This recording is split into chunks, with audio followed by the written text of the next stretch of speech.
Welcome to the Saturday HOA Brunch presented by Angius&Terry, LLP.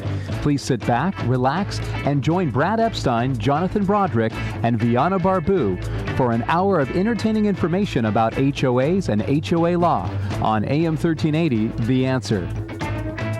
Welcome. Happy New Year. Welcome, listeners. We're so happy you're joining us today. This is our New Year's edition, our Happy New Year's edition. And we are all about community association law. My name is Brad Epstein, and with us today we have a special guest. Actually, he's a special guest host. And we have Rick DeGruccio with us today. Rick, how you doing? Great. Good morning and Happy New Year. Happy New Year, Rick. Rick is an HOA attorney. Call in if you'd like to ask Rick questions about HOA law. Or ask Brad a question. Me too. I am a community association attorney as well. We're with the same firm, the law firm of Angius&Terry. And all we do is represent. Thank you, Frank. Frank's there on the sticks, our engineer. Looking forward to another great year with Frank. And Rick, he'll fill in time to time. And Rick is filling in for Jonathan Broderick. He is down in Arizona at a vacation. He is at a car race. Is he in the retirement circuit? Is that why?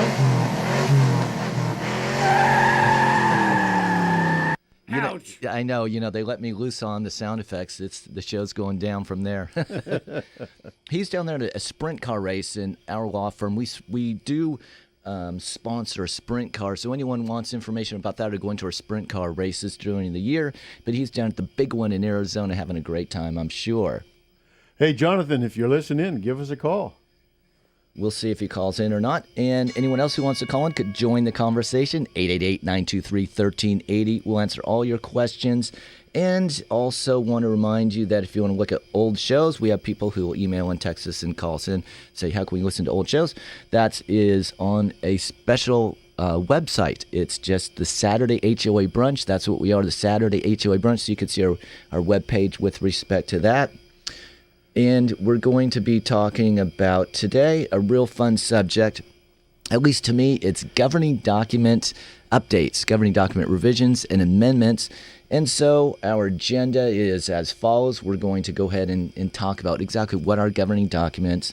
Then we're going to go into why update, that is revise and amend, and then how to update. So, Rick, why don't you tell us a little bit about the Davis-Sterling Act? Of course, that's the law that has to do with nothing but community association law, and Civil Code Section 4150. So, let us know what's the universe of documents that we're looking for? What exactly are things that need to be updated or revised or amended? Well, Brad, as many people may know, have heard the words CC&Rs. Those are basically the governing documents that govern associations. Those are covenants, conditions, and restrictions. They spell out the do's and don'ts for an association, but there's also some other things like the Articles of Incorporation and the bylaws and also rules, the operating rules of the association. All those things incorporate or together are is what are known as the governing documents. Right. So the CC&Rs, they're more of, they're in tune to the property rights. So they'll have things in there like assessments, how much you pay in assessments, how they're allocated. They'll have things like maintenance, the allocation of maintenance among the individual owners on the other side, on one side, and that association on the other side. Rick, not all associations have articles of incorporation, right? Because not all associations are incorporated. Correct. Right. Now, we do think that it is a better idea to go ahead and get incorporated. There's probably some protections that our corporation laws provide, because not only in addition to you have the Davis-Sterling Act, but you also have the corporate code. You got the corporate code as well. So you have those two codes. So Rick, we have rules. First of all, let's talk about rules and let's get those out of the way, because when it comes to rules, 99% of associations, the board of directors can go ahead and change rules on their own. So these are distinguished from CC&Rs. These are distinguished from bylaws. The rules are standalone documents that are drafted by boards. In most associations, I know a couple of associations, maybe like 1% or less, where they have to get the owner's vote, Rick, in order to change the rules. But otherwise, right, Rick, it's just a board of directors. Right. Generally, the board of directors can make the rules, and there's some specifics as how they do that. But the important part is those rules, when they're made, they must be consistent with the governing documents or the CC&Rs. If they're contrary, then the CC&Rs will prevail or trump whatever that incorrect or invalid rule is. Yeah, that's a great point. See, what you're saying is that you have a CC&R provision and a rule, and the CC&Rs are always going to trump the rule. Correct. Okay. But an important thing about the rules is, again, it's the operating. It allows the board to spell out rules that help facilitate in the operation of the association. The rules, they must be reasonable. Again, they must be consistent with the CC&Rs. But generally, as you indicated, the rules do not require, and we'll talk about this later, the homeowners to approve the rules. The board can do that by themselves. They can adopt a rule, but before they adopt a rule, Brad, what is it they need to do? All right, so in order for a board to go ahead and adopt a rule, and this is per state law now, so this came into effect, I don't know, about 8 years ago. It's Civil Code Section 4360, and it provides that, state law provides that in order for a board to go ahead and adopt rules, they have to send out the proposed rule or post the proposed rule at least 30 days before a board meeting where the board will decide whether to adopt the rule. And the notice must actually state what the words of the rule, and it must have a little bit more verbiage, and the notice must say what the rule's intended purpose and effect is. So if a board of directors wants to go and adopt a rule, they can't do it in secret, they can't do it in executive session. They have to first go ahead and send out to the owners or post, here's the rule, here's the notice, 30 days before, and then at that board meeting where the board decides whether to adopt the rule, they have to allow homeowners to go ahead and comment about it. So they send it out, they post it, the board does, and then it has to be at an open meeting where the board says, does anyone here want to make any comments? Now, sometimes boards say, especially if it's a rule that might be a little controversial, they'll say, go ahead and send in your questions, and I think that helps to give the board a heads up. Sometimes the association manager will provide information, at times the attorney for the association will provide information too. Then the board of directors, they go ahead and they can adopt the rule. And within 15 days after adopting it, the board has to send notice of the rule to the owners. So Rick, tell us a little bit about what if owners do not like the rule that the board passed. So the law provided a little power to sort of even things out. So the board of directors adopts a rule, and some owners, they don't like it. What can those owners do if they don't like a rule that the board adopted?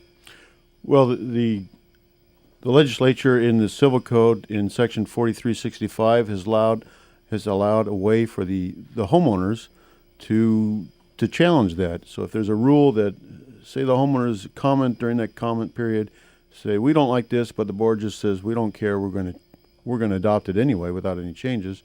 Well, the homeowners can request that they be changed, and there must be a request for the vote for the homeowners to change, to reverse the rules, and that vote must be delivered not more than 30 days after the board has been notified of the rule, or after the homeowners have been notified of the rule change. Okay, so the homeowners, they get a chance to reverse it through a vote, but they have to go ahead and notify the board within 30 days after they get notified of the rule. Correct. Okay.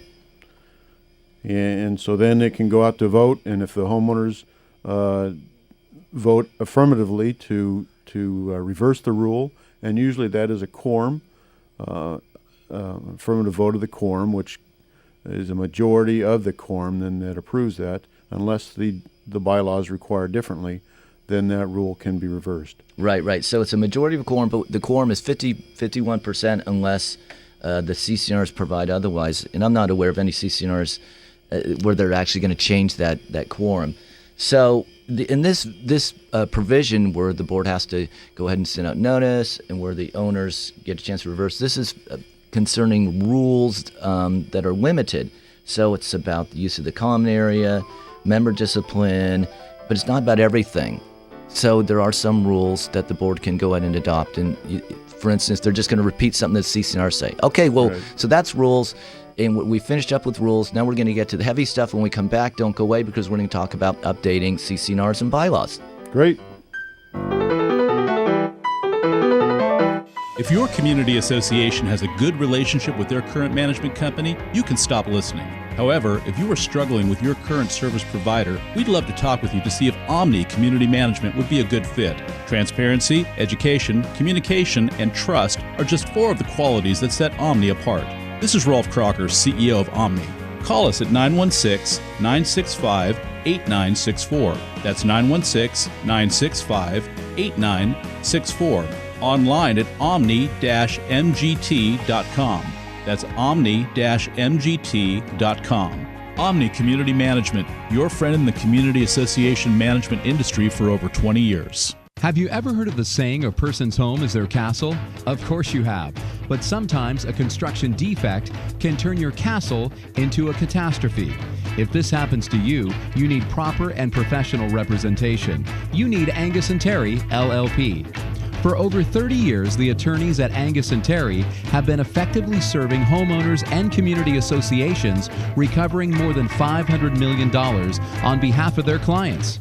Angius&Terry strives to ensure that your construction defect claims are prosecuted in an aggressive and cost-effective manner. Angius&Terry will also continue to work with homeowners and community associations after the construction defect claims are concluded to make sure that the money received from builders is spent wisely and that your interests are protected during the repair process. Don't let a construction defect turn your castle into a catastrophe. Call Angius&Terry LLP today at 916-567-1400. That's 916-567-1400. Online at angius-terry.com. Angius&Terry LLP. Professional Parking Enforcement, or PPE, was created to provide effective parking solutions for all types of parking issues. PPE focuses on parking problems of HOAs and can quickly eliminate these problems through their system of property inspection, violation updating, ticketing, and enforcement. Contact PPE today at 702-283-0628, online at ppenv.com. PPE, promoting harmony in HOAs through parking and compliance enforcement. We take time to understand your community's needs. Silver Creek Association Management. We solve small problems before they become big ones. Silver Creek Association Management. We help make your community a better place to live. Silver Creek Association Management. It's what we do, because an association is more than just a bunch of homes. It's a community of people. We work with you to make better communities so homeowners can enjoy better lives. Silver Creek Association Management. Online at sc-manage.com. That's sc-manage.com. AM 1380, The Answer. You're listening to the Saturday HOA Brunch, presented by Angius&Terry LLP. And now your hosts, Brad Epstein, Jonathan Broderick, and Viana Barbu on AM 1380, The Answer. Hey, this is Rick DeGruccio sitting in for Jonathan Broderick, who is vacationing down in the hot state of Arizona. I'm sitting here with Brad Epstein. How are you doing, Brad? Good morning. Welcome to the Saturday HOA Brunch, second quarter. Hey, so it was suggested I tell a joke, but you know, I made a New Year's resolution this year to not tell any jokes. So I can't violate that already. So you're saying that your audiences tell you not to say jokes? That's funny. Okay, well, articles of incorporation for an association are no laughing matter. So we're going to talk about those before we get into CC&Rs and bylaws. Articles of incorporation, it's sort of the hidden document. This is the document that's actually filed with the Secretary of State. These are for those associations who are incorporated, and most associations are incorporated. There are a few that are not incorporated, and they'll have what's called articles of association. And so, but when you're incorporated, you do, I believe, get additional protections against liability. So articles of incorporation, I call it the birth certificate. So this is the document that really you don't change. You're not going to really change articles of incorporation. Sometimes there's some older articles of incorporation that will have some weird provisions about board members, who's on the board, or about what happens to the association's assets when the association gets dissolved. And I know that is a rare situation where an association would get dissolved, that is, be no more, disbanded, what have you. And so, for instance, I had one association, and recently I went ahead and amended the Articles of Incorporation because they had a provision, Rick, that said that when the association was dissolved, that all the assets would go to the state. And so, so the board and the owner said, no, we don't want that. Let's not even take a risk. I said, that's it's probably not going to happen, but let's go ahead and do it anyway. So Probably the biggest time when an Articles of Incorporation would be revised or amended is when they want to change the name of the association. So sometimes developers, they give birth to the association, as it were, and so sometimes the name of the association isn't that great or isn't that accurate or it's not that friendly. And so have had a couple of associations that we changed the name of the association. Again, this is a document filed with the Secretary of State. Now, to change that, does that require the homeowners to approve that? It requires a vote of the homeowners, right, exactly. So typically, the Articles of Incorporation will say the percentage, and typically it's 51%. 51% of the owners. A little, just to clear up confusion, so sometimes owners, board members will say, well, what's the quorum when it comes to going ahead and revising or amending CCNRs and bylaws? That's the subject we're going to go into now, or Articles of Incorporation. And the quorum isn't relevant. What's relevant is just what is the percentage of owners that are necessary to vote affirmatively in order to amend or revise. So there's not really a quorum issue. And you're going to see 51, when it comes to CCNRs, you're going to see at least 51%, sometimes higher, right? Correct. And there's a provision also, if you can't get the higher, we're kind of jumping the gun here, but if the association wants to revise the governing documents, the CCNRs, and the CCNRs require that they get, say, 75% or 67%. A supermajority. Well, there's a provision in the Davis-Sterling Act that allows them to avoid that high percentage, that supermajority requirement, that if they get at least a majority, then they can petition to the court, and the court can help them out and get those adopted without reaching that supermajority. Right, so that's a petition to the court. It is a good time to bring it up right now. In that is, if an association goes ahead and they try and revise their CCNRs and bylaws, they go out to the owners, they put out to a vote, and if the association gets at least a majority of all owners. Now, also, to clear some confusion, it's not a majority of those who vote. So, so it's a majority of the owners. If you get at least that, then you could go to court, you can petition, and of course you're going to need to use your counsel at that. And it has a high rate of success. It really is, unless you're doing something controversial, because the owners do get a chance, if they want to object, they can object in court, and then the court could say, well, we're not going to allow you to go ahead and have approve CCNRs by majority vote, even though your CCNRs say 75%, 80, 90, 67%, what have you. So the court is going to look at the factor of, are these changes reasonable? They're going to say, so the association submits a petition to the court, the association sends notification to all the owners, then the court will hold a hearing, and the court will to answer the question. The question is, are these changes to the CCNRs and bylaws reasonable? Okay, so Rick, why don't you go ahead and talk a little bit about the choice that board members must make in amending versus revising, the choice between doing those two with CCNRs and bylaws. Well, you want to look at what are the issues that are in the governing documents, CCNRs or bylaws, that are problematic. How many problems are there? Are they not able to enforce certain items? Are there certain things that maybe are out of date, out of law? And so want to see how many problems there are trying to resolve, again, in determining whether or not to amend or versus just revise. Also, how quickly are they looking to get this taken care of, to resolve this issue? There's also a cost issue, how much they want to spend for this, how much can they afford, and how much time can they afford to do this. These are things that the board wants to take into consideration. And also another issue is how easy or difficult it'll be to obtain the approval by the homeowners and in making these changes. So the board will want to consider those things when it's making the decision, whether if it's just a one item, then they're probably going to want to just do a revision of an amendment of that specific item. But if there are multiple different issues, one thing that came up recently was a complete revision of the Davis-Sterling Act. And so a lot of former code sections are no longer applicable. They've got new code sections, and it's not just changing one to another.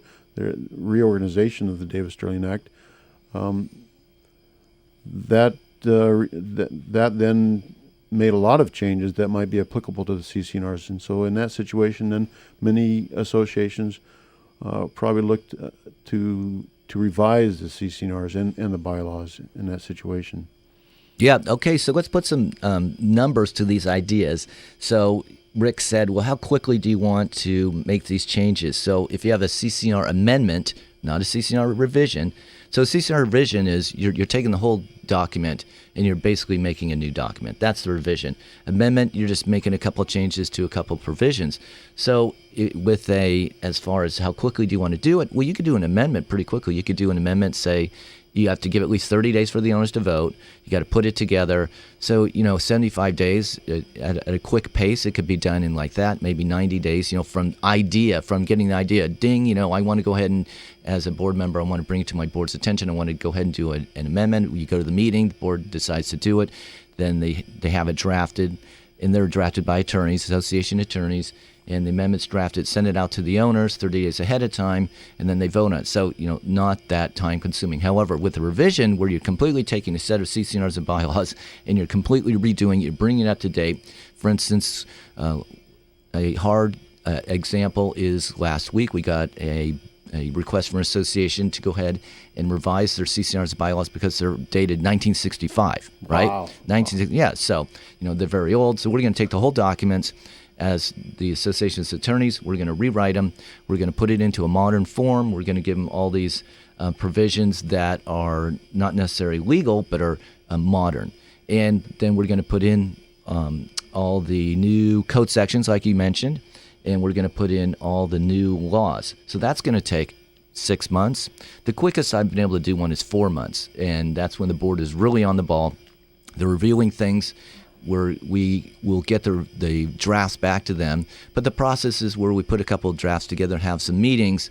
And so we're talking about 6 months at least. Right, Rick? Correct. So typically what we do is in the process is we meet with the board and talk to them, and they say, yeah, we like to revise those CC&Rs. And when we draft new revision of the CC&Rs, we meet with the board. And we go over the board and make sure the boards are comfortable with them, and so that takes a little bit of time. A meeting with the board, that's usually a couple hours to do that, but we need to do that, work it with the board, and when the board's comfortable with that, then the board approves them, and then they go out to vote. So all that takes a little bit of time. Right. And so how much money can you afford at the time? So if you just want to do some amendments, it could be as low as $1,500. It could be $2,000, $2,500, right around that range for some CC&R or bylaw amendments. However, if you want to do a revision, now you're talking about from $4,000 to $8,000, depending upon the CC&R. So you can see it's a little bit more. Now, also something that you want to bear in mind is it's when you do revisions and you do amendments to CC&Rs and bylaws, the question isn't always what you want in the document, but what the owners will approve. So how easy it will be to obtain member approval is an important factor to take into consideration when deciding whether to just do an amendment or a revision of your CC&Rs and bylaws, because we have that apathy. There could be apathy in associations, and a lot of people say, oh boy, our homeowners are so apathetic. Well, maybe they're just happy with what you're doing, so it's not a big deal. They don't come to the meetings. The owners don't come to the board meetings.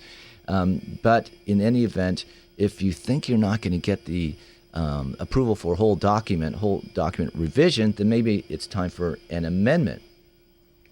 Okay, so when, Rick, what are the next subject is when should boards attempt to revise CC&Rs and bylaws? What factors come into play when, why we should even do that? Why should we spend the time doing that?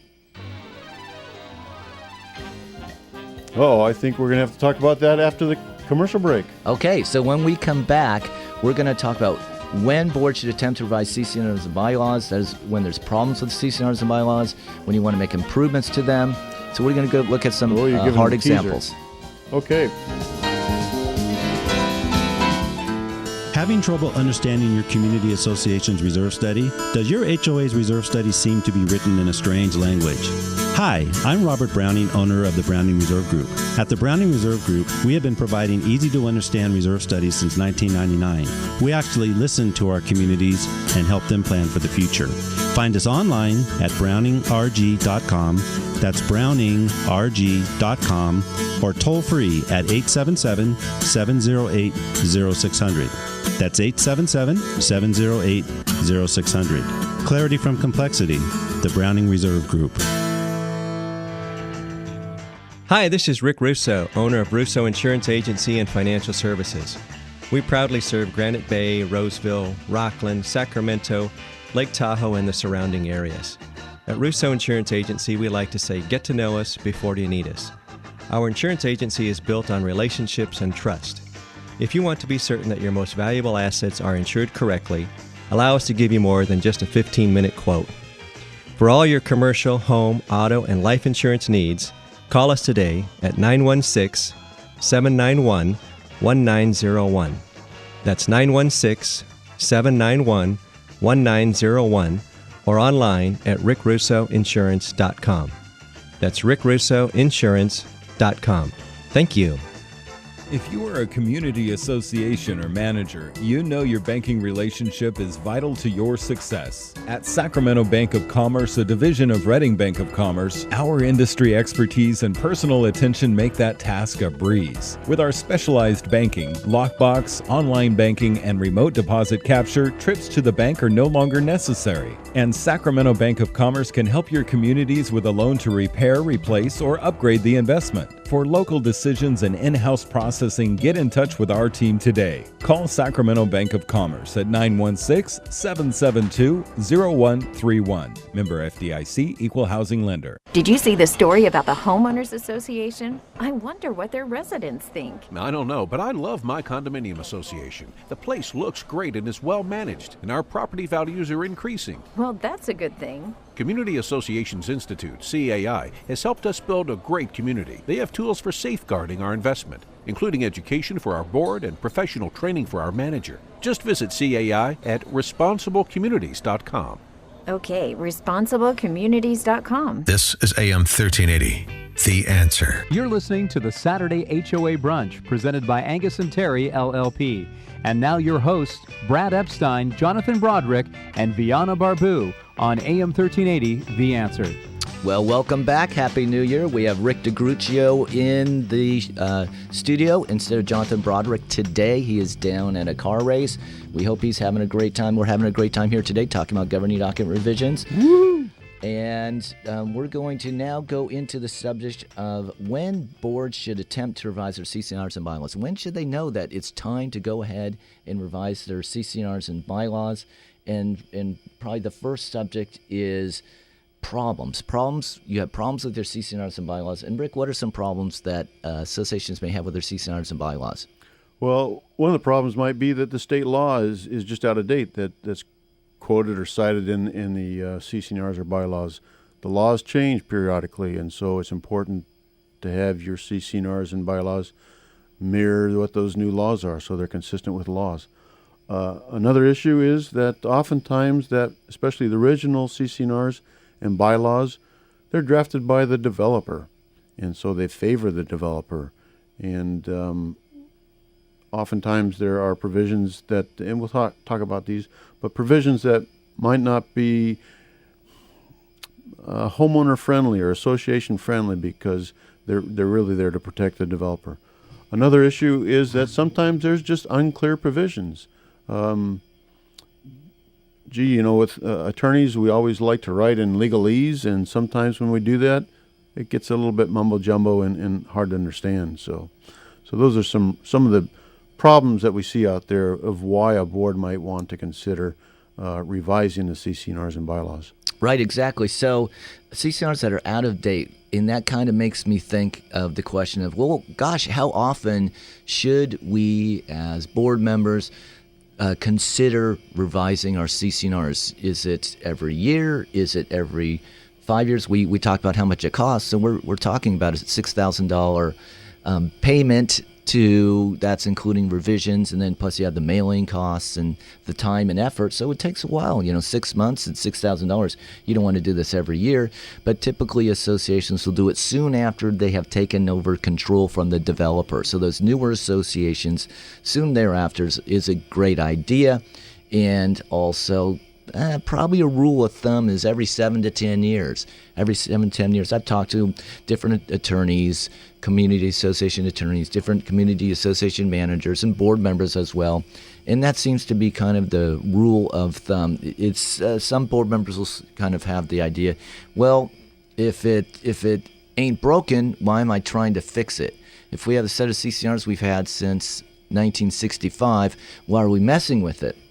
Well, there are reasons, and the reasons are it is a component, just like it's in part of your infrastructure.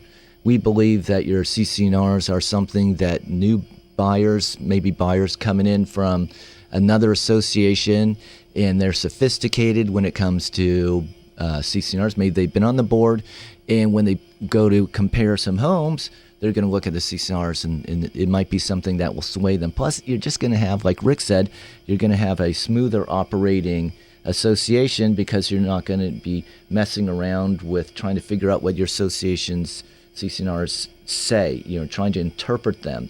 And you from there, you have also the idea of you want to improve them, right, Rick? Yeah, you want to improve them also, and that might involve reallocation of things like maintenance obligations. If you want to switch maybe what is the association's responsibility to maintain, give that to the homeowners, or vice versa from the homeowners to the association. Some things that might be out of date that you want to revisit and make sure it's up to date is your insurance coverage. That's certainly a very important aspect in making sure that the development is properly protected by proper insurance coverage, and not just the association's responsibility, but also the homeowner's responsibility. Right. So these are going to save your association money, and that's the bottom line. You're always working within a budget. So board members, you want to, in particular, let me underline the reallocation of maintenance obligations. So we're talking about your CC&Rs, and the CC&Rs, they will state who is allocated the obligation to maintain, repair, and replace all the components in the development. And it's going to be separated between, on one side, the individual owners and the association on the other side. And some popular examples where CC&Rs just don't seem to accurately reflect this allocation of maintenance responsibilities is fences. And this is in particular fences in townhomes or around patios, and there's not a clear delineation. And so that could cost the association money. No one really thinks about it when the fences are looking fine and are in good shape. But once they need to be replaced, then you need to have a clear delineation in your CC&Rs. A lot of CC&Rs don't have that clear delineation. Another one that we frequently will modify when we revise association CC&Rs are the plumbing lines that are outside of the units but exclusively serve one unit. So this could be something that could be a point of contention. In particular associations, they probably don't reserve for making the replacement of those plumbing lines. And what we mean by that, reserve, is the association has basically two bank accounts, one for the reserves, one for the operating funds, and so the association may not have money allocated to fences. In that case, when you have these fences around patios or townhomes, or plumbing lines that exclusively serve a particular unit but are outside the unit, then what you can do is you can allocate those accurately so that the association doesn't have to deal with the controversy when it's time to go ahead and replace those components. Now also what's important to know is if you are considering adding components, sliding them from the owner's side on over to the association side, so the association's allocated the obligation to maintain, repair, and replace a component, taking it from the individual owners, then you are actually adding money onto the association's back. So you need to update your reserve study if you're going to be adding these different components. Right, Rick? Right, absolutely. That's important because you want to make sure that if the association is going to pick up the responsibility, that the association then has the proper funding to be able to cover those costs to maintain that or replace that. Hey, isn't speaking of out-of-date laws and unclear provisions, wasn't there just recently a change in the law regarding? I just lost the exclusive use common area, and who's responsible for that? Sorry, that's really important, and I'm glad you raised that. So we've been talking about that the last, trying to mention it the last 5 shows, and what we have now is we have the year 2016 on us, and there's that new law that was actually adopted a year ago, but it doesn't go into effect, right, Rick, until 2017, and so what that law provides is that the law is going to allocate the obligations regarding maintenance, repair, and replacement regarding your exclusive use common areas unless your CC&Rs provide otherwise. It's going to set it forth. It's going to separate maintenance on one side from repair and replacement on the other side. And Rick, what are we talking about exclusive use common areas? What are some examples of those for our listeners? Exclusive use common area is an area of the common area that is exclusive use for less than all but the homeowners. And that typically might be the balcony. That's typically an exclusive use common area. So that's important to have that cleared up in the governing documents as to who's got the responsibility to maintain and replace the balcony. Yeah, let's focus on the balcony for a minute. So this is going to be in condominium associations. It might be in some planned developments, such as where you have attached homes, but primarily it's going to be in condominium developments. And what the law is going to say is in 2017, unless your CC&Rs provide otherwise, the individual owners, they will be responsible just to maintain those balconies, whereas the association will be allocated the responsibility to repair and replace that balcony. And so if your association has been doing it differently all these years and wants to continue doing it differently, such as the individual owners will be allocated the obligation to repair and replace balconies in addition to just maintain them, you want to make sure your CC&Rs say that. Otherwise, the law is going to provide otherwise.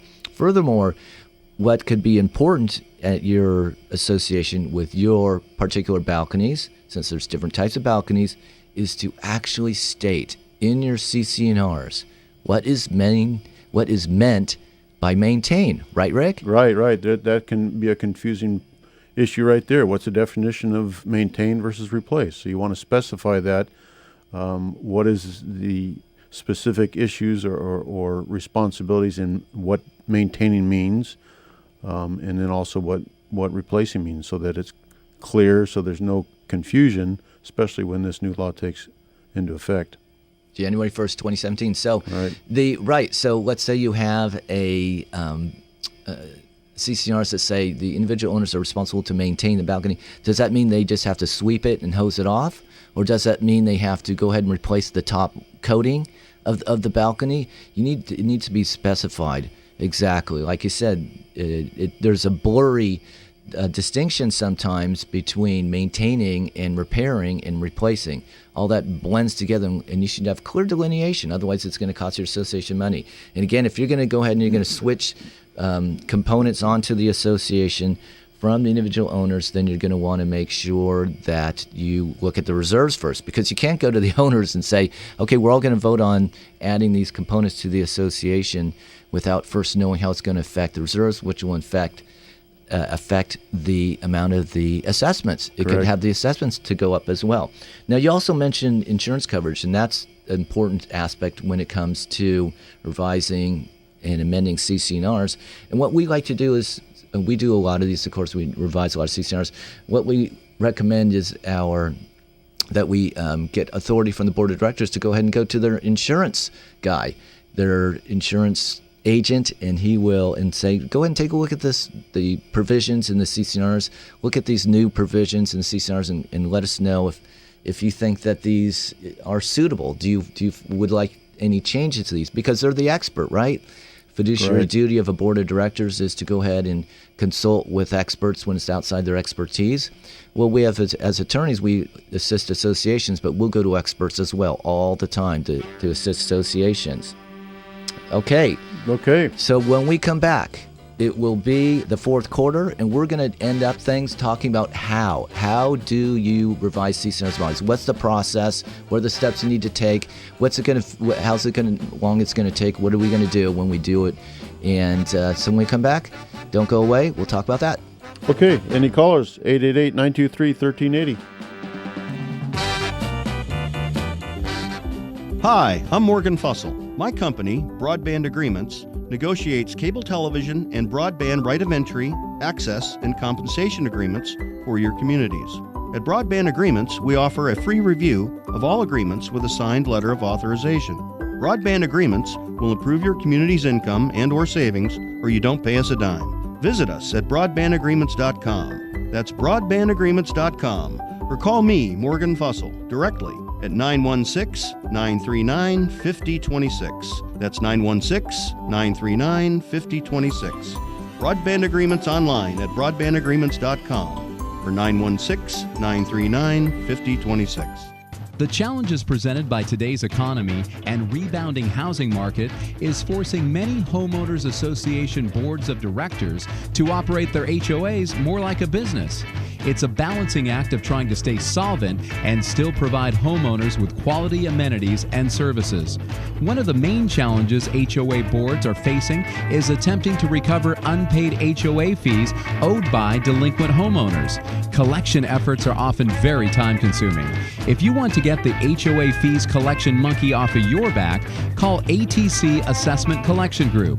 ATC is an attorney-supervised collection company providing collection and foreclosure services to HOAs in both California and Nevada's most recognizable communities. Get back to what you actually volunteered to do as an HOA board member. Effectively oversee your community. Call ATC today at 916-641-1410. That's 916-641-1410. Online at atcacg.com. That's atcacg.com. ATC Assessment Collection Group. Professional Parking Enforcement, or PPE, was created to provide effective parking solutions for all types of parking issues. PPE focuses on parking problems of HOAs and can quickly eliminate these problems through their system of property inspection, violation updating, ticketing, and enforcement. Contact PPE today at 702-283-0628, online at ppenv.com. PPE, promoting harmony in HOAs through parking and compliance enforcement. We take time to understand your community's needs. Silver Creek Association Management. We solve small problems before they become big ones. Silver Creek Association Management. We help make your community a better place to live. Silver Creek Association Management. It's what we do, because an association is more than just a bunch of homes. It's a community of people. We work with you to make better communities so homeowners can enjoy better lives. Silver Creek Association Management. Online at sc-manage.com. That's sc-manage.com. This is AM 1380, The Answer. You're listening to the Saturday HOA Brunch, presented by Angius&Terry, LLP. And now your hosts, Brad Epstein, Jonathan Broderick, and Viana Barbu on AM 1380, The Answer. Hey, this is Rick DeGruccio, again sitting in for Jonathan Broderick and sitting with Brad Epstein on the Saturday HOA Brunch, brought to you by Angius&Terry. Hey, first, before we continue on, Brad, I thought we ought to do a shout-out to all the sponsors that have helped us out in this show and in all the advertisements. We certainly appreciate them and all their support and the fine services that they provide. So, we've been talking about governing documents and revising them versus amending them, and we're going to talk right now about how to what's the process of revising the CC&Rs and bylaws or amending them. So, Brad, why don't you take us into that? Okay, so this is the really the heart of it. So we talked about what governing documents are. We talked about why you should revise and update. This is how to do it. So you need to do it with legal counsel. That is an aspect that you can't overlook. It is very difficult for us to, as attorneys, to go ahead and try and jump into a revision project that has been done without an attorney before us. It's really very technical, and it's essential. That's the word I was trying to look for. So typically it will be through a fixed fee contract. That's what our firm does. No surprises. It's going to be a flat fee. It's going to be approximately $6,000. It could be less if you have a simpler association. And it's going to be whereby we're going to go ahead and put together several drafts. And what we do is we know that when we put together that first draft, we have to look at all the documents. We have to look at something that we haven't mentioned, and that is the association's subdivision map. We have to look at the recorded documents, all the easements for the association. We have to look at the subdivision map. We have to look at, if you're a condominium, the condominium plan, and, of course, CCNR's bylaws, articles, and all the rules. So once we these are a lot of interesting documents that maybe a lot of people don't even know they exist. So why is it important that attorneys do this? Exactly, and that is why attorneys should be the ones that are drafting the revisions. It's not a layman's job. It's a technical job, and you need to look at all this to make sure that they all dovetail together. You can have some big problems if you don't take into consideration what is said at the other recorded document, which is the map. And we go through several drafts. So we'll put together the first draft. That'll go out to the board, and then we'll go ahead and we'll meet with the board, and it's typically a 2-hour meeting. Thereabouts. We'll sit down with the board, and a lot of times it will be an audience in front of owners too. They could come as well, and sometimes it won't even be the board. It'll be a committee. So we'll go ahead and we'll do a draft, then we'll redline it for the board and give them a second draft, another meeting, and that's basically it in a real general sense. A couple of drafts and a couple of meetings. Now, of course, the devil's in the details, so what we do is we'll put together summary letters for the board of directors so that they can focus on the particular items. One thing I like to say is when board of directors are reviewing, they're reviewing the drafts. So we put together a draft, and we have about a 50-page document for the CCNRs, about a 30-page document for the bylaws. You can easily, as a board of directors, get bogged down in the legal details. Right, Rick? Absolutely. And so when we meet with the board to discuss this, we help them so they don't feel so bogged down and guide them through what needs to be looked at, the important things to look at. Yeah. So, and when they look at it, what we'll do is we will give you an electronic version. An electronic version is a Word document that you can, as a board of directors, you can go ahead and you can notate if you want. Now, most board members don't. What they'll do is they'll come to the meeting or give us something in advance with a separate list of different items. What about this new sign law? What about we want to do this with parking? And what we want to dovetail with what Rick was saying, don't get bogged down in the legalese, but look at, as a board, when you look at the drafts, look at the things that you have discretion. And that is the use restrictions, the do's and don'ts, the people, pets, and parking.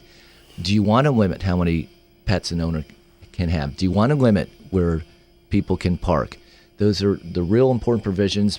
Actually, Rick, what do you think is let me put you on the spot. What do you think the percentage of the documents out there, what percentage of them are basically unchangeable in that it's just a restatement of state federal law? What percentage of the document do you think about that you would say?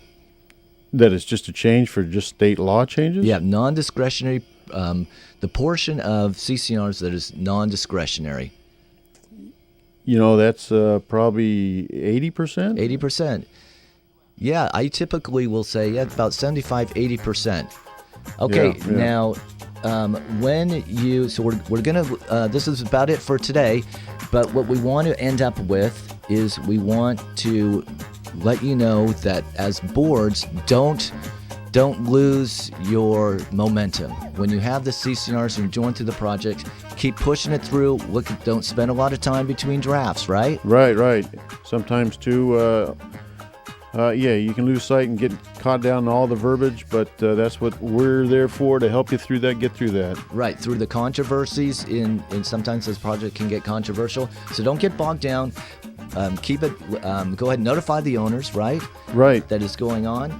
And then when you are ready to get the owner's vote, then you're going to, if you let them know what's going on, all the owners, and if you didn't get bogged down in the details, and if you push through with momentum, then you're going to have a successful revision, because a success is when the owners have actually voted for it. Voted for it and approved it. Yeah. Right. Actually, and so it is really rare when a board of directors cannot get the owners to vote for it. And it's not surprising when they might not all approve it the first time, so don't give up hope on that either. Okay, so thank you so much for listening to us. We're ready for a new year. It's going to be great. We're going to have lots in store, a lot of surprises. Hey, time flew by. Thanks for having me on the show. Thank you, listeners. Bye-bye.